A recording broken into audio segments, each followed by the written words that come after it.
ડભોઈ ખાડામાં છે કે ખાડામાં ડભોઈ તે જ નથી દેખાતું। આવું અમે તમને કેમ કહી રહ્યા છીએ, સાંભળો આખી વાત અને જોવો વિડીયો। નમસ્કાર, TV17 સાથે હું પૂજા રાવલ।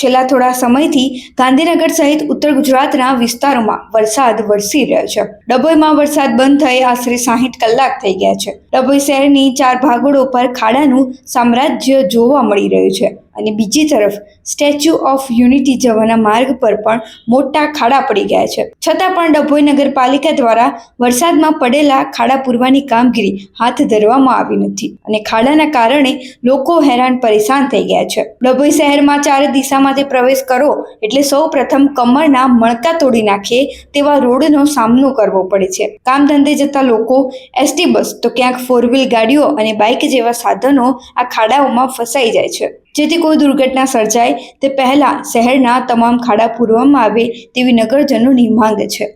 આજે 2-3 દિવસથી વરસાદનું જોર ઘણું ઘટી ગયું છે અને વાત કરું છું ડભોઈની તો ડભોઈની અંદર છેલ્લા 2 દિવસથી વરસાદ નહિવત પ્રમાણમાં છે એવું કહેવામાં તો પણ ચાલે। ખાડાઓ રોડ ઉપર ખૂબ પડી ગયા છે, પરંતુ જે તંત્રને ખાડાઓ પૂરવા જોઈએ હાલ પૂરવામાં આવી નથી રહ્યા, જેના કારણે જે કાર છે, બાઇક છે, આ બધાને ખાડામાં પારાવાર મુશ્કેલી થઈ રહી છે અને જે ડભોઈથી સ્ટેચ્યુ ઓફ યુનિટી જોડતો જે રોડ છે ત્યાં પણ મસ્ત મોટા ખાડા થવાના કારણે લાંબી ટ્રાફિક જામ થઈ જાય છે, લાંબી કતારો જે વાહનોની લાગી રહી છે।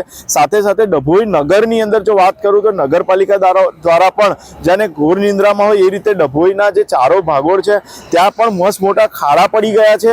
લોકોની રિક્ષાઓ છે, બાઇકો છે, કારો છે એ ફસાઈ રહી છે અને લોકોને પારાવાર મુશ્કેલી થઈ રહી છે, પરંતુ જાણે તંત્રને હજુ પણ ખાડા પૂરવામાં નિંદ્રાધીન હોય એવું લાગી રહ્યું છે। મારી એટલી જ માંગ છે કે વહેલી તકે આ ખાડાઓનું સમારકામ કરવામાં આવે, જેથી કરી લોકોને રાહત થાય અને જે આ લોકોને અવર જવર કરવામાં પણ મુશ્કેલી થઈ રહી છે, જેના કારણે નગરમાં મસ્ત મોટો ટ્રાફિક પણ જામ થાય છે। જેમ કે બાઇકો છે, કાર છે, રિક્ષાઓ છે, આવી બધી સાધનો ફસાય છે અને જે હાલ ડભોઈની અંદર બસો છે, જે સરકારી બસો એ પણ ફસાઈ જાય છે।